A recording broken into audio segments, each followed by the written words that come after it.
ECU? Do you bleed purple and gold? Are you ready to hoist the colors? Hoist the colors! It's time for the most in-depth look into the world of ECU athletics. Welcome to Hoist the Colors with your host, Stephen Igo on 94.3 The Game.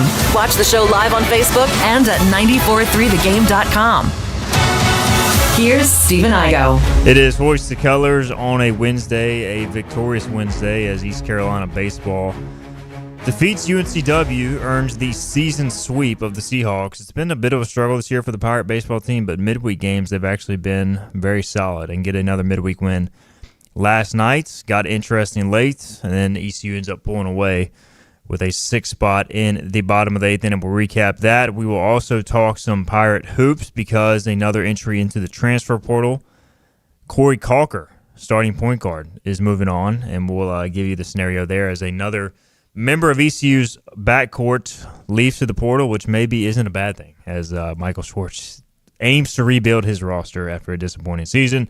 We'll talk some NCAA tournament as well, maybe get into some MLB, NBA, too, throughout the next hour. Let's introduce today's cast. In studio, Mr. James Gilio, our usual Wednesday guest. He was on the beat last night covering ECU, UNCW. How was the postgame, James? Postgame was a lot better than last week, but I will say I'm a little disappointed we're not doing a April Fool's theme show today. I was thinking about what I could do, maybe announce my resignation or something, but I'm just going to stick to normal programming. I thought about it as well. I thought about acting like I got a text that ECU was shutting down the basketball program and investing fully in football and baseball, but I just can't. I don't know. I'm just too serious. Yeah, I don't know. Too serious. They're a serious program. Yeah. Who knows, though? There's an hour to get stuff done. Maybe we can pull off something here before the show closes. So first off, you didn't get yelled at last night. Did you ask any questions? No, our one question, Peyton Brady asked it. It was about Sacone's first start. Simple enough. We were kind of getting worried, though, as UNC Wilmington was chipping back into it, and I was like, I have seen this movie before. It was not that long ago, and I was telling Peyton, I was like, because she didn't even know what happened last week. So I was telling her. Wow. She didn't know what happened last week. She's a busy woman, so she may not have seen this. And I was telling her, and she was shocked. But no, it was a much calmer post-game. Thank you to ECU for winning. ECU gets the 14-8 victory in baseball over UNCW. Philip Pilkington behind the glass producing today. Philip, how's it going? It's good, man. It's good to get a big Pirate victory last night. I think James, me, and everybody else were freaking out just a little bit there in the 8th inning. We were starting to have a little deja vu from last week, and we were like, dang, CG was ticked off last week. I can only imagine how this is going to go if they blow this one. So it worked out, and, with each day I'm getting better. I'm a little less ticked off each and every day, and there's more college basketball to watch tonight because we got the college basketball crown tonight in Las Vegas. Are you really going to watch that? Probably not, but Colorado's playing tonight at 8, so I might watch a little bit of the CU game. All right. Well, whatever helps you get over your Duke Elite 8 your loss. Duke woes. Yeah, that was tough. Yeah. The thing is, the Sox play at 2, the Rockies play at 1, so I'll have no baseball that I care about. A lot of good afternoon baseball today, including a rubber game between James's Yankees and my Seattle Mariners. So should be a good one. Should be a fun one there. By the way, ECU baseball up to 44 in the RPI, gentlemen, after the win last night. So as painful as it's been, they're still metrically within striking distance of an at-large bid. We can get more into that maybe after this weekend as the week goes on. So let's dive into this game last night. Gentlemen, ECU wins it 14-8. Not a lot of scoring in the first couple innings, and then things got rolling in the third. Grady Linehan hits a solo home run to tie it. In the fourth, Davin Whitaker comes off the bench, pitch hit, RBI single. That's followed by a Grady Linehan 3-run double. ECU continues to add on a 3 in the fifth, including a 2-run sacrifice bunt from Walker Barron. Classic ECU baseball. Pirates up 8-1, looking like it's going to be a nice, easy victory. James may be asking like 15 questions post-game because things are going so well. Them up. Just getting them ready, just challenging them up. And then the top of the 6th happened, and UNCW scores 3. Then the top of the 8th happened, and ECU's bullpen happened, and it became a, 8-7? It was a 1-run game. Yeah, 8-7 going bottom of the 8th. We're like, can ECU close this thing out? And luckily they get the help with some free passes for UNCW and then 2-out hitting Pirates get 6 on the board with a lot of 2-out runs. So end up pulling away for the 14-8 wins. So we'll get into the bullpen in a minute, which is a concern, James, but good to see the offense crank it up. Yeah, like you said, I mean, it was just really, I would just describe it as a roller coaster of a game. I guess the first 2 innings, like you said, not a lot of action, and then trading home runs with Galaska for UNC Wilmington, who I guess is from around here, and Grady Lenahan, who it looks like ECU is going to have to pay the big bucks this offseason for his performance down the stretch here. We'll see what he does the rest of the year.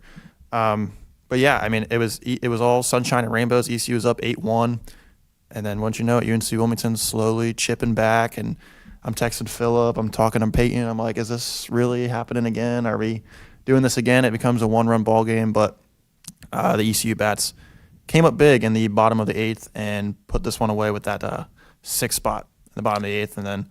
I mean, even Wilmington hit a solo shot in the top of the 9th, and we were like, okay, but here we go again. 3 consecutive outs, close this one out. Takeaways from the game, like I said, going to have to pay Lenahan big bucks this offseason. Davin Whitaker, I gave a lot of flack to last season. He's really been the most improved player on the team, I think. I texted you that. He's come through with some big hits this season. And then the final takeaway, kind of I don't want to be a negative one, but Austin Irby, he's really struggled as of late. And he's been really slumping.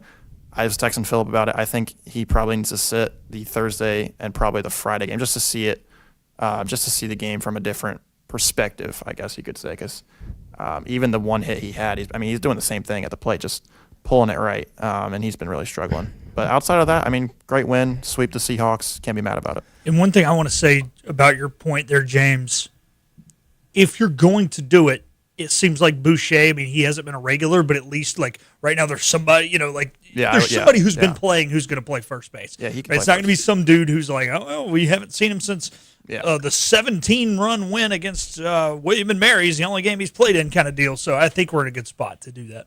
A couple things on the Irby front because Scott Lorbatcher ran some numbers this morning, and I want to be clear, like, we're not saying Austin Irby isn't a big piece of ECU baseball. It's just at times during the season you need to have days off or see the game from a different perspective. And knowing Cliff Godwin, I doubt it'll happen because I feel like he just lets his guys work through it, but I do agree it would be kind of good to maybe take some pressure off his shoulders. But Scott Lorbatcher said going back 10 games, Irby, out of 23 out of his 30 balls in play he's put in have been to the right side. 13 of those have been ground outs.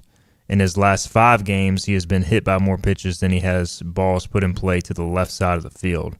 1 home run in the last 10. That's his only extra base hit. 2, 4 of his last 45 plate appearances, he's hit the ball to the left with 0 hits that way. So basically, he's just extremely pull happy, and he's always been pull happy as a hitter. But for whatever reason, right now, it is like, it's Deadpool. We saw during the Coastal in the conference tournament last year, he got on a heater because he was hitting the ball the other way and letting the ball travel, hitting the ball to the middle of the field. And right now, he's just not doing that. So I'm sure it's not something he's consciously trying to just yank everything, pull everything. But even his hit last night was a little flare that he just pulled into right field. It's not like he stung the ball. And the right fielder kind of got a bad jump on it. I would just like to see him be a little bit more patient, I guess, at the plate. I feel like he swings at a lot of the first pitches. And like Phillip said, I think Boucher coming in would be he's a nice depth piece at first base, and I think he'd fit in fine just for a game. It just has to be a game, maybe Thursday and possibly Friday.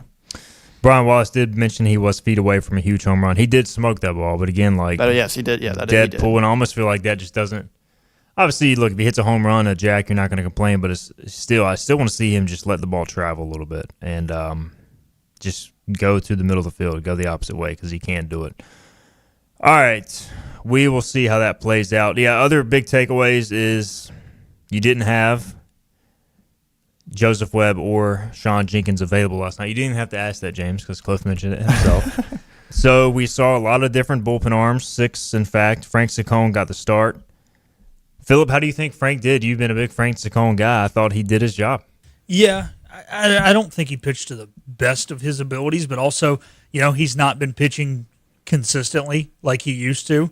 Even Cliff said, like, he was decent. He wasn't great, but he looked a lot more comfortable out there starting the game. You know, he did allow the one run, but, hey, he had a 3.86 ERA now as a starter in the Pirate uniform. Obviously, a really small sample size. There's only 7 outs to go along with that, as opposed to a 9 ERA, though, that he had in his previous appearances as a Pirate. So, look, I think that laid the foundation for him to possibly be your midweek starter moving forward. I think Ryan Towers is going to have to move to the weekend, and let's just ride Frank Saccone in the midweek. And you know what? If he gives us one time through the order and allows one run, I think in most midweek games you're going to feel pretty good about that. So give me 3 innings.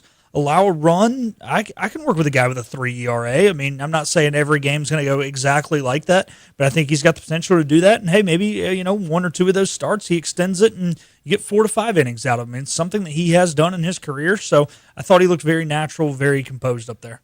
Yeah, I agree. I mean, 9 batters faced, he's at the one solo jack. Like, you'll live with that. So I think in a midweek game, it gives you a chance going into the early to middle innings, so I think you take that as opposed to a game where it could blow up in the first inning.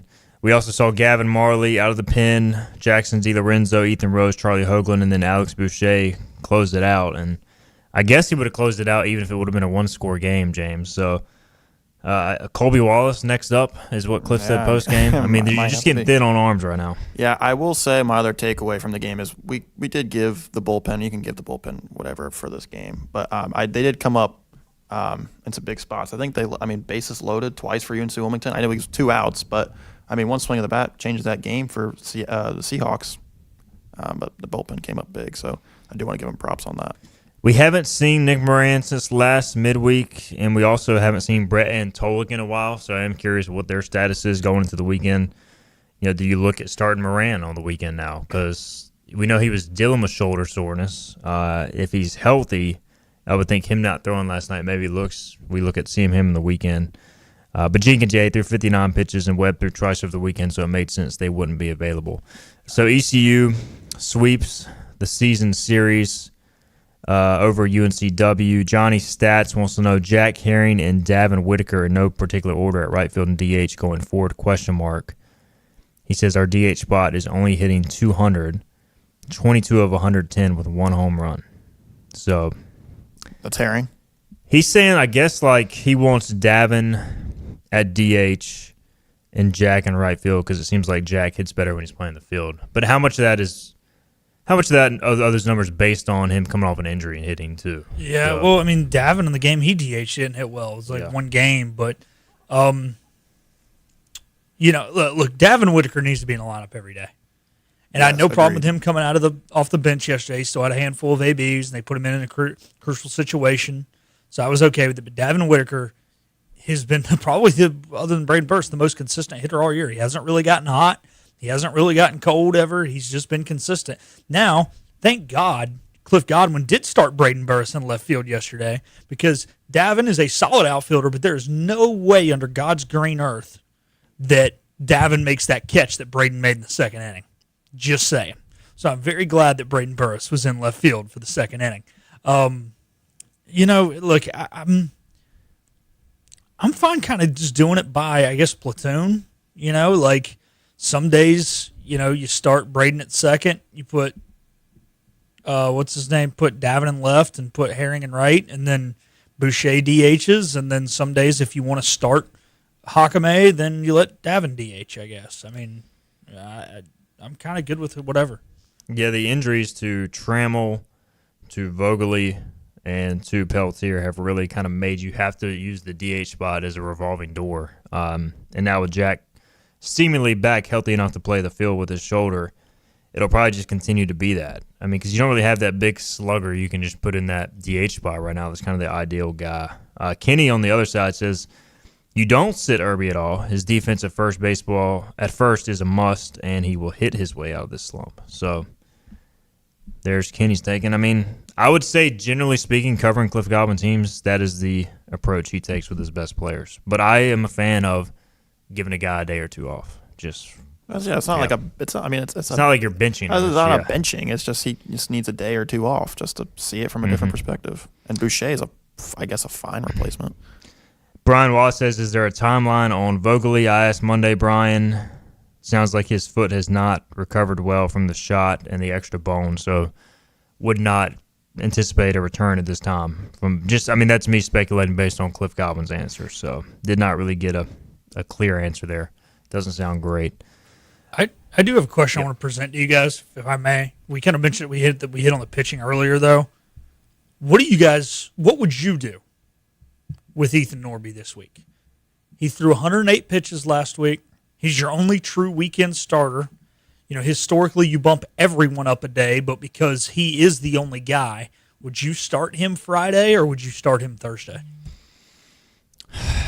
It's a good question. You can make an argument both ways. I think I would lean towards bumping him up to Thursday just because you want your guy to lead the series. And, it's not his ideal rest, but he's still pitching on 5 days rest, which is not like he's going super short. I know it's lesser than usual college pitchers do. He did get roughed up pretty good by Charlotte last year on the road. I remember that, so I'm curious how he responds this season. I'm sure a lot of new faces in the lineup, but yeah, that was the game where CG after the game said if I showed up and bought a ticket, I'd ask for my money back. That was a bad day. That was in the night stadium. They got their tails kicked. Yeah, there was bad traffic. Did you have to take an alternate route to that game? I know Davis and I just sat on I-40 at a standstill. I think so. I know I had to attend it, but the night before a Disturbed concert. So yeah, and then the game was bad. Yep. And what about you, James? Would you leave him in his normal Friday slot or bump him up? I think I would bump him up, like you said. End of the day, 5 days rest, 6 days rest. I think you just want your main guy leading off the series, like Steven said. Looking at Charlotte, they look like they've got two pretty good starters. Eddie Cooper started 7 games. He's 3-1 with a 2.45 ERA, 34 strikeouts, 29 innings, and then Jaden Winter. Jaden Winter is not on that list, but he is on the list of pitchers. I'll read his stats in a minute. Drew Munn, 3-1 over 6 starts with a 4.39 ERA. So those are kind of their two main guys, and they have a handful that have started others. Jaden Winter is 0-0 with a 10.50 ERA, 5 appearances, 6 innings, 7 strikeouts, 4 walks, 7 hits. So will we see a Jaden Winter appearance in Clark LeClaire this weekend? I'm going to say yes. Yep. He's probably asking for it. We'll see what happens there. By the way, mark this day down in history. I think we have our first ever non-ECU question from Davy Jones. He says, is Tiger Woods a drug addict, just managing pain, or both? Isaiah says both. I would say both. Yeah. So here's the thing.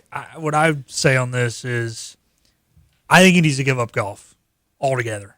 Like, him playing in that stuff on Monday nights, I think his back is in so much pain that, he can't live on, just normal everyday painkillers if he's swinging a golf club. So he's got to, overcompensate and take it to another level. So I think it's just time to hang up the spikes and coach Charlie.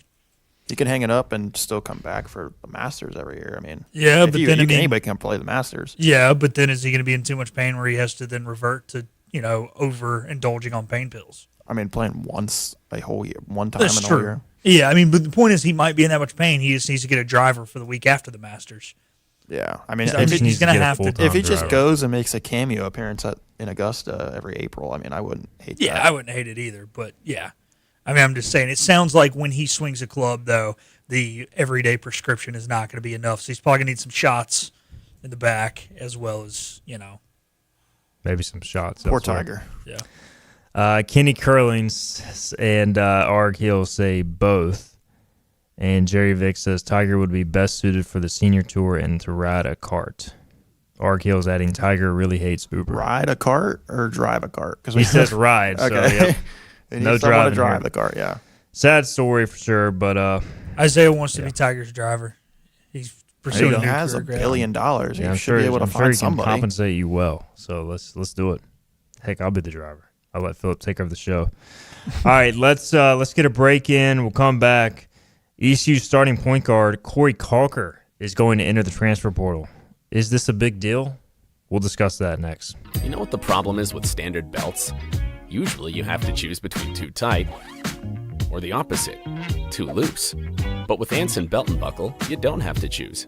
We got rid of the holes and instead have a track system designed for micro-adjustability. That way you can enjoy a perfect fit every time. Anson Belt & Buckle. Find your perfect fit today.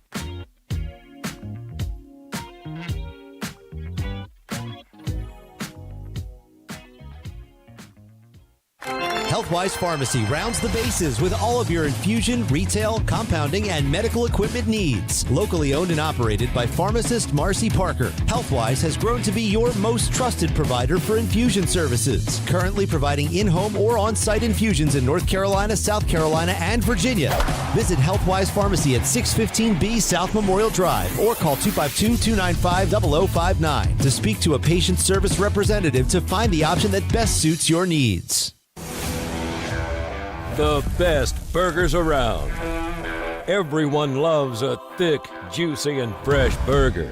Tiebreakers does real burgers better than anybody. And don't forget about the cheese sticks, fresh salads, and more. So don't just go to any burger-themed restaurant chain. It's time to break the chain and eat local. Tiebreakers, burgers and sports at its best. Go Pirates! Arrgh! In this age of globalization, we've learned that bigger isn't always better. Ever tried to get phone help from a big corporation from a real person? Right. That's what's so nice about Phelps Chevrolet. After more than 50 years serving our community, Phelps remains family-owned and operated. Mike, Daryl, Wave, West, Alan, and Clay deliver hometown service and integrity, same as always. They share your experience, they share your values, and they are ready to help with any motoring need. Come get you one. Daughtridge Gas and Oil has been your dependable propane supplier for 95 years. Their trained technicians can service and properly install all your propane and natural gas appliances. Plus, Daughtridge Gas and Oil is your backyard expert with fire pits, grills, smokers, and more, including quality outdoor furniture at their Greenville Patio and Hearth Shop at 1901 Charles Boulevard. Go by and see the knowledgeable staff at Daughtridge Gas and Oil for propane delivery or call 756-1345. You have a choice when you invest in insurance, and when you choose First State Insurance Advisors, you're working with people you can trust. Clark Stallings has deep ties in the community. His team, including Keaton Smith, Regina Asby, Phil Leva, Max Joyner Jr., Max Joyner III, and Ginger Smith, provides knowledgeable and professional advice. First State Insurance Advisors is an independent insurance agency. They offer all types of personal insurance as well as various types for business. Call or email First State Insurance Advisors today. We want to be your trusted choice agency. Climb aboard as we set sail and hoist the colors. Arr, matey! Back to the show with Steve and Igo on 94.3 The Game. Come back in, hoist the colors on a Wednesday, April 1st. No April Fools yet. Corey Caulker is indeed actually in the portal. This is not a April Fool's joke. The Pirates see their starting point guard hit the portal.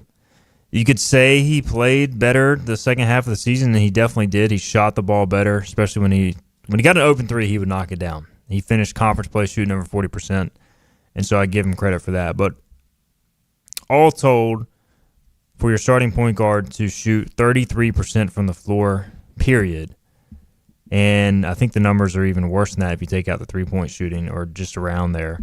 It wasn't good. He didn't get to the free throw line at all, 31 out of 40 on the season.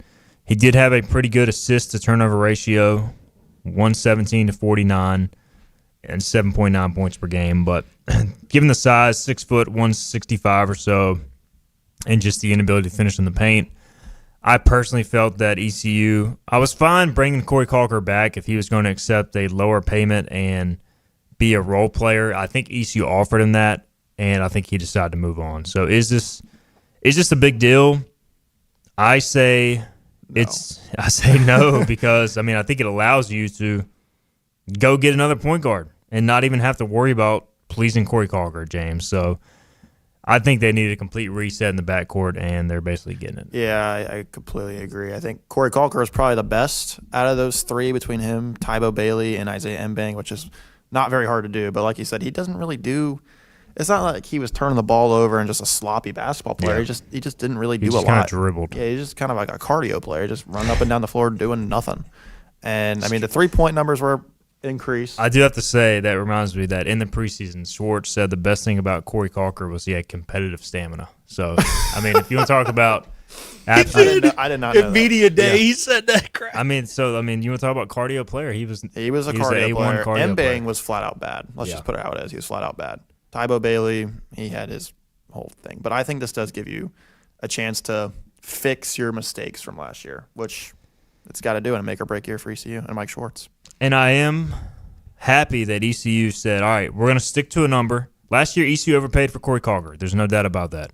You have misses in recruiting. It happens. He got better. And I'm happy that they weren't like blinded by, all right, he finished the year shooting the ball well. Let's pay him again. And so props to ECU for cutting bait, moving on, and go get somebody else. Your thoughts, Philip? Competitive stamina is an all-timer. Oh, no, I agree with you. Look, I think we all kind of said it when we did our roster rundown, who should stay, who should leave. And I said, look, if Corey Caulker takes a massive pay cut and is the 9th man and you bring him off the bench to give a guy a blow right around a media timeout and you draw up a couple plays and hope he can continue shooting the way he did the last 3 weeks of the season, I'm cool with him averaging 5, 6, 7 minutes a game and getting paid, beer drinking money on top of his scholarship kind of deal. But credit to ECU because, you can't do what you did last year and overpay for guys or, the season's not going to go well and then you're not going to get any money the following year. ECU, at this point, we know players hitting the portal. Corey Caulker, guard. Tybo Bailey, guard. Isaiah Mbang, guard. LaDontae Felton, guard. Reed Kaysen, forward. So that's your 5. And then potentially others. Like, I'm not expecting Vito Perkovic to be back. I'm not expecting Patty D'Arcy to be back. I've heard mixed things on Eli DeLaurier. We'll see. I don't think ECU's going to pay him a lot to stay, and so you're basically looking at a complete rebuild. I do expect Jay Shane Woodard to be back. Team captain, had an injury, plague season, didn't even really get to play. I was going to say Dahi Quinn, injured, missed the year. He's probably back on scholarship, and then they have an incoming recruit. But you lose Jordan Riley, Imajuru, Gardner. This is just going to be a complete rebuild. Yeah, I mean, you're losing your 3 best players. I was going to ask you or Philip, now that we're losing pretty much our 3 point guards, what model of point guard do we want to see next year for ECU? I would be prepared to pay the most money to a proven point guard who can score at all 3 levels and I just want to see somebody who can not only shoot the ball, and they don't have to be an elite shooter, but just they can hit an open 3 like Caulker did, but also just like when they're dribbling and working off a ball screen, like they're a threat to actually get into the paint and finish. Like Corey Caulker, I can't recall an instance last year where he like came off a ball screen, took it to the rim, and like finished through contact. Like I want to see that type of player. And maybe you get a guy more so that's a downhill point guard that penetrates and distributes more than is more of a slashing point guard than a shooter. But then you surround him with some decent shooters on the wing and at the 2 guard. I want to see somebody who's a ball handler that can get to the rim and obviously play some defense. And create as well. Yeah, He's not a very good creator. Yeah, they got to be able to create. The other thing is, look, I hate to sound like closed-minded, but even Jay, it took him a little bit coming from the JUCO ranks to get used to the pace of play for college basketball. I don't have a problem bringing in a JUCO guy, but if he's a 3 or a 4, okay. I do not want a JUCO point guard.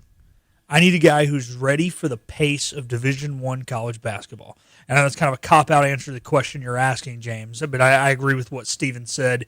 If there's a level he can't score at, I guess it would be beyond the arc. Because at the end of the day, when he drives, I want there to be threat for him to kick and also threat for him to make a shot and create a shot. But I need a guy who's ready for the speed of D1 basketball. That's my big thing. So, no JUCO players, ideally, for the point guard. I mean, if you want to bring in another JUCO guy to be a backup ball handler, I don't mind that, yeah. That's fine. But, like, you're going to have some money to spend here. I would prioritize a true point guard from the Division I level and just a shooter. Because, I mean, if you're going to have a point guard that's more of a downhill player, you have to have shooters around him to play off that model. And, listening to Schwartz on the Patrick Johnson show last month, I don't know. I mean, obviously, if ECU could go get another Geo, they would take him. But I don't know if ECU is going to spend the money they spent on Geo for a back-to-the-basket big. They may just go for more of a smaller lineup, which I'm fine with. Look, if you have a smaller lineup and a smaller big who can stretch the floor, because ECU got caught last year too many games where they were facing a smaller 4 or 5 and couldn't defend on the perimeter, and then the spacing wasn't good enough offensively to get Gio the ball in the paint. And plus, teams down the stretch kind of figured out Gio's game that he was not going to move outside 5 feet from the rim. So he was a one-dimensional player that didn't have the best pieces around him to take advantage of his game. So, it's easier said than done. There's only so many, I guess, great bigs that can go out and shoot threes. But I don't know. You just have the good news is starting from scratch, guys. You can kind of pick and choose how you want to build your team. And I just want to see the team model have a more cohesive build. Like last few years, it feels like a bunch of just random pieces. A bunch of slashers. Yeah, just picking up whoever wants to come play here. But like you said, you need to put together a team. Got to have some shooters on the wing. That'd be my top priority. Got to have a couple Dimitri Gardners that you can consistently trust to hit an open three. Because outside of him, the last couple of years, there's really been nobody that could consistently hit threes like Dimitri Gardner. And he was only here for half the year. So that would be my top priority, is bringing in a guy like him. And it wasn't a coincidence when Dimitri came in, knocked down threes, that allowed Caulker to start hitting as well. His own threes, yeah. Yep, it just spaced the Playing floor. better, yeah. And, if Jay Shane's back, I think that he's a good piece to have as a versatile guy who can slot into multiple roles, because he can run some point. It's not his ideal spot. You also want to have one guy who's been here before. You don't want to bring in 12 new guys that have never been here before. I think it's fine to have one guy. When he can be the guy, too, it's not only that he's not only been here, he is the guy that can be the voice in the locker room that, he's got a really good connection with the coaching staff. So he can kind of be the voice for the team to Coach Schwartz and the voice for Coach Schwartz to the team. He can kind of be that middleman that, kind of is a voice for both. Also, it is kind of weird. He doesn't have one true position, but the nice thing is you can do so many different lineups, and he can really play 1 through 3. I feel like. I mean, consistently, I would say, he's better off if he's a wing, but somebody gets in foul trouble or whatever. Jay's so high basketball IQ, he can learn to play 1 through 5. He doesn't have the body to play 1 through 5, but he has what it takes.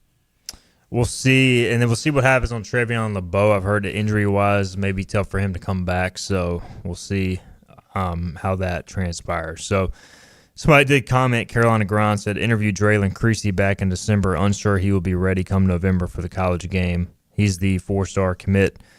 I just look, I'm not counting on any freshman to come in and give me huge minutes. I mean, if it happens, great, but I'm never banking on that. So I do know he's a wing shooter, has shot a good percentage in high school. Even if he just stands on the three-point line and shoots, that's good enough for me. That's all we really want at this point. I mean, just give me that for at least a good start to your career. All right, let's get a break in. There's some ECU hoops talk. The portal doesn't officially open until April 7th, and then it runs through April 21st. So we got some time, and we'll start to hear some more names on visits who ECU's targeting after the portal officially opens and goes on for a little bit of time. We'll get a break in. We'll come back. We'll keep talking college basketball. We'll see if Phillip is over his Dookies loss yet. We'll also get James's take, because James and our champion, is still alive heading into the Final Four. Go Wildcats. We'll discuss that and more after this. This is about you, your family, and the health of all who live in Eastern North Carolina. This is about the transformation of a health system into something more powerful and more human. About creating new ways to treat disease and keep you well. This is about ECU Health, which is to say, it's really all about you. ECU Health. Minds, hearts, purpose.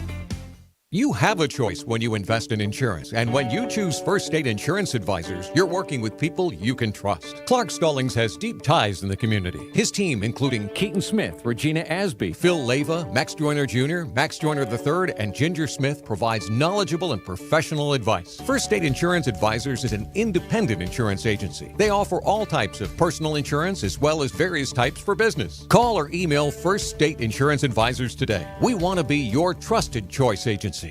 Acre Station Meat Farm, along with Lane Angus Beef, bring you Farm to Fork Beef. Stock your freezers now with affordable beef boxes just in time for the grilling season. Farm to Fork Beef brings quality local beef to your family. From your traditional butcher shop, Acre Station Meat Farm. Come on down to Acre Station Meat Farm and find out why we're #1 in fresh cuts and friendly service. Acre Station Meat Farm, Highway 32 North, Pinetown. In Eastern North Carolina, people appreciate things that are straightforward, honest, and dependable. For decades, our team has focused on cutting through insurance complexity for the communities we serve. And now, we're bringing that same mindset to our name. We're Flatlands Insurance Group, a simpler name that reflects the same local team, the same values, and the same commitment to the great communities we feel blessed to be a part of. Flatlands Insurance Group, your whole world is covered.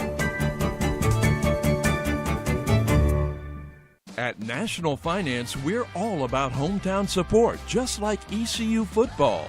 National Finance helps us win on and off the field.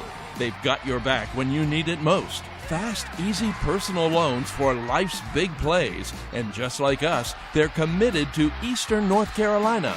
National Finance, proud supporters of ECU athletics. Visit nfcmoney.com for loans as fast as today. Make every day electric on the Kawasaki Electro 20 electric balance bike. Maximize the fun with long run times, impressive top speed, and Kawasaki build quality. Easy adjustability and smooth handling make everyday riding more enjoyable. And the standard MTB type tires provide off-pavement capability. The Kawasaki Electro 20 is the electric balance bike that's built to rip. Go to Ron Ayers Motorsports, Memorial Drive north of the airport, Greenville.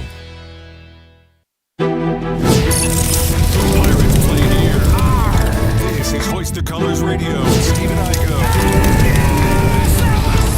194.3 The Game. All right, welcome back in. Hoist the Colors, third segment here. NCAA tournament, Final Four is what we're down to this Saturday. Should be a couple of good games. Illinois and UConn in the 3-2 game on the left side of your bracket, and on the right side, Michigan, Arizona. Should be an absolute banger. Scheduled for 8:49 on Saturday night. So let's get a bracket check-in. James, how many Final Four teams you got left?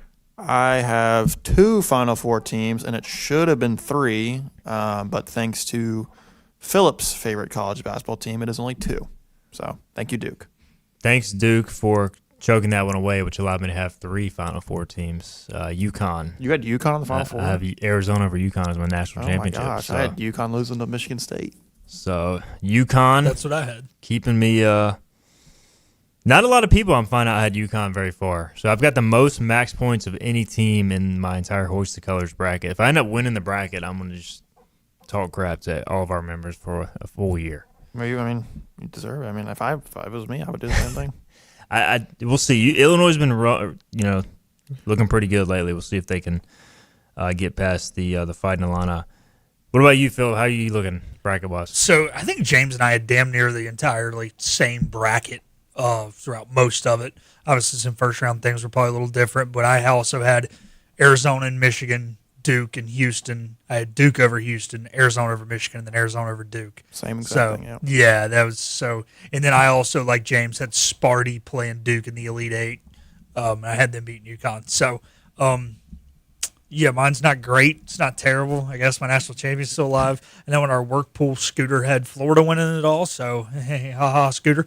He was the first one to be eliminated pretty much. So at least I got that going for me. But, yeah, that game on the left half, man, it's going to be interesting. I think UConn's the better team. I think Illinois' length could be a problem for UConn. I think if UConn stays out of foul trouble, shoots the ball a lot better than they did against Duke, plays to their full potential, they should win the game. But again, the length, especially defensively, of Illinois and their ability to draw fouls on the inside, they could really play into their advantage. I think the UConn faithful need it officiated like the Duke-St. John's game where you could kill somebody, and the Illinois fans need it officiated like the UConn-Duke game where if you looked at somebody, it was a foul. Should be a fun one, and then you got Michigan, Arizona. we always do this in sports where, like, everybody will say this is the national championship game. We'll see. I think it is. I think it is too, but, I mean, this should be an awesome game. I think it is, but I don't know. If Michigan wins, I don't know if 100% is. Michigan-UConn would be a hell of a game.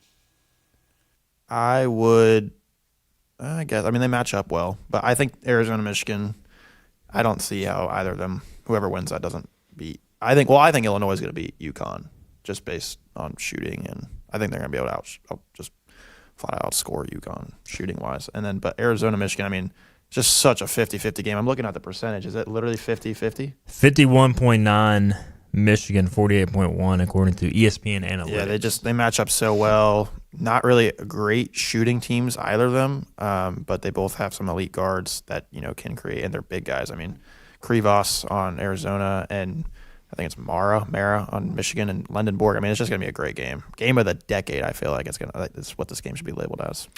Has a chance to be special. I hope it is closer than the most recent Michigan and Arizona NCAA tournament games, as both those teams have been crushing opponents. But I don't know. I mean, I think they're probably the best two teams all year. I think so. I think so as well. Obviously, Duke was up there, had a little bit tougher of a path than Arizona and Michigan, which is maybe why they finally got knocked out. But also, they just choked it away. Sorry, Philip. Have you gotten over it yet, Philip, or are you still feeling it? It's like my body language has changed. I'm not just like moping around, but I kind of feel like how you feel about the Mariners. Like when I think about it, I'm still ticked off, kind of like how you were. I think you said for 3 months when you thought about it about the Mariners. So I think this one will last for a while when I think about it. The other problem is, like, I've been texting one of my buddies a lot lately who's from Connecticut, and he's a UConn fan. We've just been texting about everything, like Celtics playoff run, what we think about the Red Sox, and every time his name pops up on my phone, it just like makes me mad. And he didn't even talk junk after the game. He knows. But not only though, Philip, do you have to you're going to just randomly think about it. Every time the tournament rolls around, that shot is going to be put in every single montage. See, again, the shot. I'm still not mad about the shot. I'm mad about the blown lead. I know, but you're going to see the shot and be like, yeah, that's true. Yeah. I asked Philip yesterday what hurt more, Houston or last year or UConn this year. He said UConn this year. You know what's crazy, though? You say that, but they don't show the Caleb Love shot even as much as I thought they were going to. Really? I feel like I see that every year. I mean, I see it every year, but I still thought, man, it would be like – I still feel like you see the Chris Jenkins shot more. Well, that was probably the best shot in but history. I mean, but it was Carolina Duke. It was to end the rivalry. It was to retire Coach K. I mean, the overall scope of college basketball, that the Caleb Love shot meant more. I mean, maybe that one not as much because, I mean, the stakes, but because it wasn't a game winner. Because there was still 30 seconds left when he made the shot. They just put him up by 4. Yeah, and also because they lost the Natty. But yeah, they did lose the Natty, and UConn I don't think is going to win the Natty, but I still think they'll show that shot as much as they show the Christian Laettner shot. I don't think it'll be. I was about to say I don't even think it'll be the most shown Elite 8 shot of all time. It won't be the most shown Elite 8 shot of all time, but it will be up at the top 4 shot. I think in tournament history. How would y'all rate this tournament on a scale of like 1 to 10 excitement? Excitement from day one to now. I mean, I feel like it's had some bangers. I would go I would go 9. I'm not going to say 10. Yeah, 10 is like the best tournament ever. I would go 8 or 9. 8 or 9 I mean, really since the first day. I mean, Texas, NC State. Texas won on a game-winning shot in the first 4. And think of how many, big shots and big games. I mean, the High Point Wisconsin game was super electric. VCU, UNC in the first round. I mean, a lot of these games, people are already starting to forget about. The VCU, UNC game was Duke, UConn before Duke, UConn. And you also had the Vanderbilt, Nebraska second-round game. That was electric. Vanderbilt almost won on a half-court shot. St. John's had a buzzer beater. Kentucky had their full-court shot buzzer beater to send to overtime. The Iowa 3 to beat Florida. I mean, there's been so many good moments in this tournament. So I would say an 8 or definitely better than last year. 100% better than last year. Yeah, Isaiah said 8. I think I'm gonna go 8 as well. And I think the reason is there just wasn't quite enough first round upsets for me to go any higher.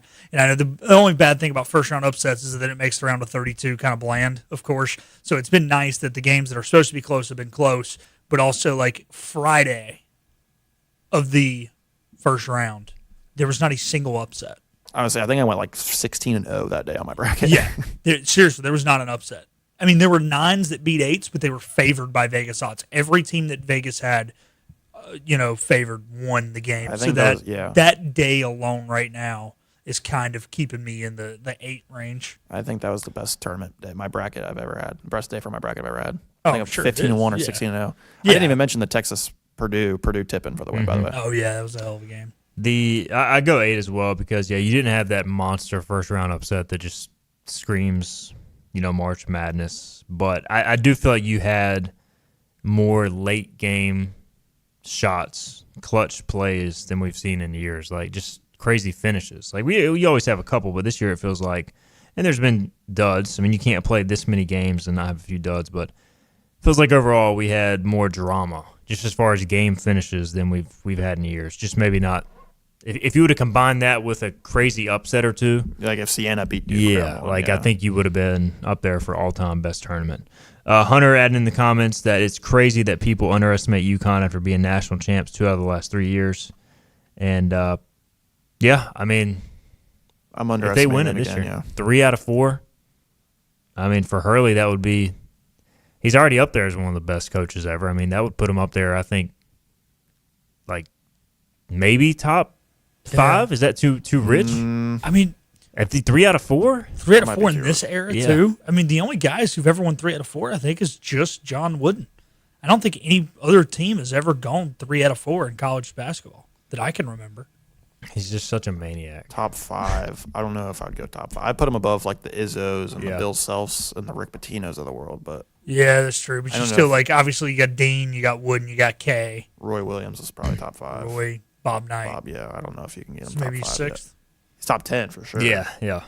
And he'll still probably be coaching a while longer, so could add on. All right, there's your NCAA tournament talk. We'll see how the Final Four plays out. Should be a fun weekend. What's the location this year, gentlemen? Indianapolis. But that's the other crap thing is like every time Duke has won the Natty, it's either been in Indianapolis or Minneapolis. So it's playing out perfect for Duke to win.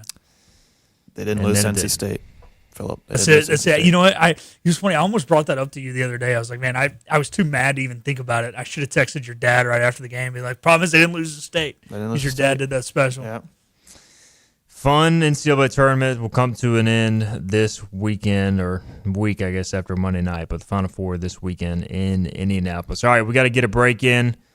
We will come back. We'll maybe talk some MLB, NBA, check in on those respective sports. Been a while before we wrap up the show today on Hoisted Colors. We'll be right back.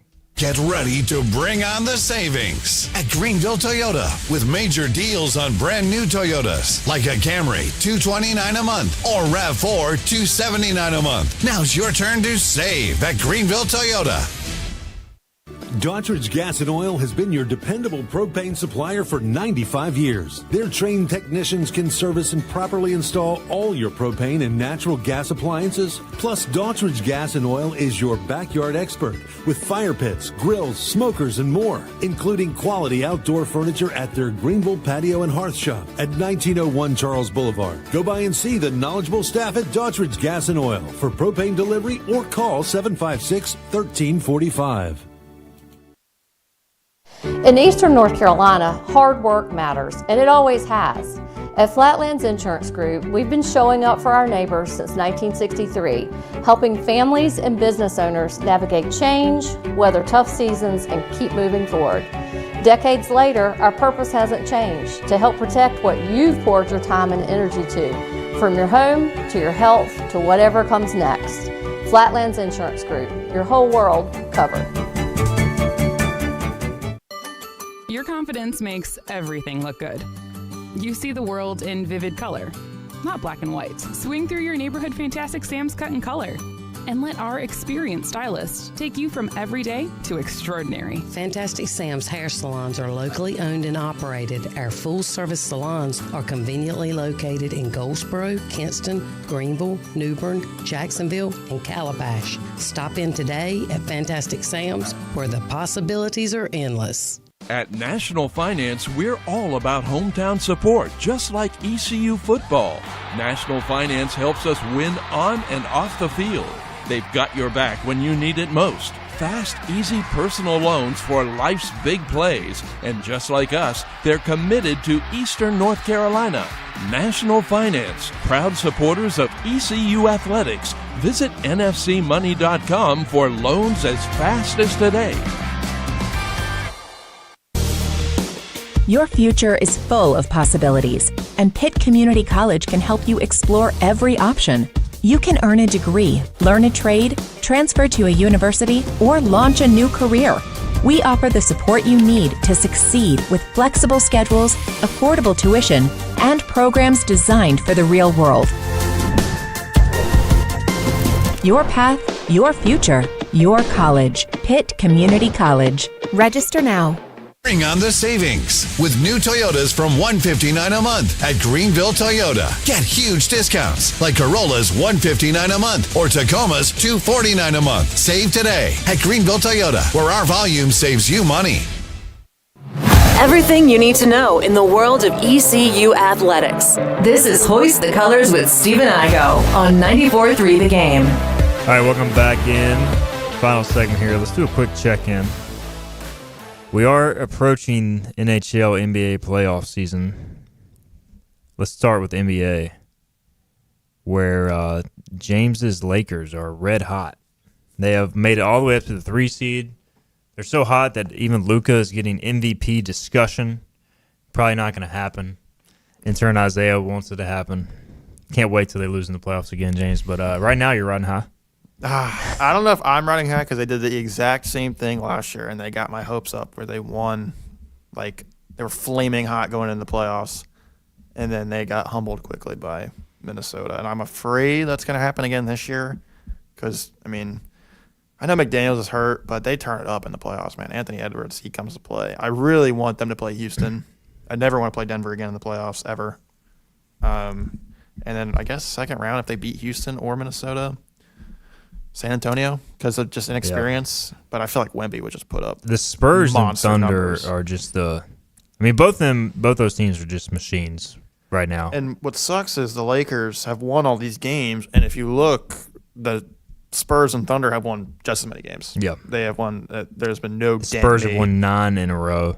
Yeah, and the Thunder are 60-16, and they've been missing guys with injuries. I mean, the Lakers have the Thunder twice coming up, I think. And they did the same thing last year. Mm-hmm. They split with the Thunder at the end of the year last year, and that was honestly, I think, what got me excited because they played well in both games, like really well in both games. I was like, oh my god, like we just have to get out of the first round. We'll play OKC, but I don't know. I'm not getting my hopes up. I will be tuned in though, as always, and I will be probably tweeting somebody to get cut. You know, James, we yesterday talked about our worst losses, and we don't have time for you to go into all of them. Where does the Javonte Murray shot land out of your team's worst losses? I mean, that one's up there, but no, the worst loss ever was Freddie Freeman Game 1 World Series. I will never forget that, ever. That was the worst. I still ever. remember James texting. I have never been deep into the night. I have never been that crushed after a single game in my entire life, ever. I don't think it can be topped. So right now, if you're not an NBA fan, I will say, if you're going to watch them in the playoffs, watch the Western Conference. Anytime, really the top 6 teams, but definitely the top 5, because the Rockets are too banged up to probably make a run. But Thunder, Spurs, Lakers, Nuggets, Timberwolves should be fun basketball. Eastern Conference, not as sexy. Pistons, they at least play defense, but you have the Celtics, Knicks, Cavs in there. The Hornets are going to make the play-in. They honestly have the 10th best odds to win the NBA championship right now, which is crazy per FanDuel, but that just kind of shows how weak the East is. You're more the Eastern Conference guy, Philip, since you are a Celtics fan. How do you see this playing out? I mean, if everybody's healthy and everybody's playing their full potential, this is the Pistons East to lose. Cade Cunningham with the collapsed lung, we obviously know all about that at East Carolina as our pitchers like to get collapsed lungs. Did he get needled, or did he just have it? I don't know. I have no idea how he got it. So, they're the team. Look, Boston has been there. They're the most experienced. If teams don't play to their full potential, they could kind of just walk to the NBA Finals and get absolutely boat raced. But, I'm going to let James give his argument because he does have some arguments for some other teams. So the problem, somebody asked how deep will the Hornets go. The problem with the Hornets is if they win in the play-in, they're probably going to have to play the Pistons or the Celtics. Yeah. Well, if they can get up to the 6th seed or the 5th seed, which they're 2.5 games out of 6 right now. I can't see them beating any really of the top 4. I think their goal right now should just be, 1, make the playoffs because they have the longest playoff drought in the NBA. Win their play-in game, when or whatever, how many playing games they have to play, but also just make it, if they're playing Detroit or Boston, make it a competitive series. Just like win a home playoff game. If they win a home Yeah. playoff game, losing 5 or 6, I think a lot of Hornets fans would take that.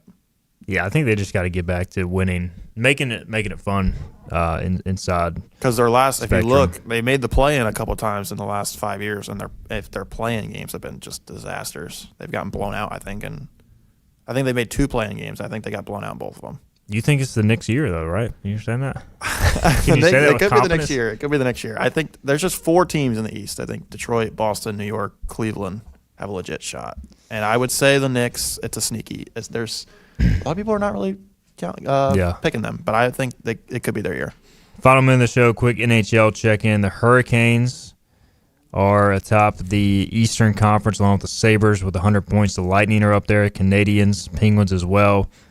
The Bruins for Phillip back in the playoff mix this year. Then the Western Conference, you got the Avalanche who have been dominant all season, followed by the Stars, the Wild, Ducks, Oilers, Golden Knights. So are your Bruins going to make a run this year, Phil? No, they're not. Look, they're not a really good team. They just are extremely young, so this condensed schedule is really playing into their hands. They're winning a lot of their second games of back-to-backs, but with all the rest that happens in the playoffs, they just don't have the depth to go out there and win it. I mean, outside, Poston, Morgan Geekie, they got 3 or 4 other decent role players, and there's a huge fall-off after that. I'll say one thing about the Hurricanes. I'm not a Hurricanes fan, but no Rangers, no Panthers in the playoffs. Who are they losing to? They'll find somebody. Tampa Bay. They'll find someone to lose to, but it's only the Rangers and Panthers that they lose to. NHL playoffs begin Saturday, April 18th. So it'll be here before you know it. Just another, I think next week is the end of the NBA regular season. So it'll be here soon. Good luck to your Yankees after today, James. It's been fun. We'll be back tomorrow, 12 noon, breaking down Charlotte ECU. We'll have Kaysen Romeli from Carolina Curveball on the show. We'll talk to you then.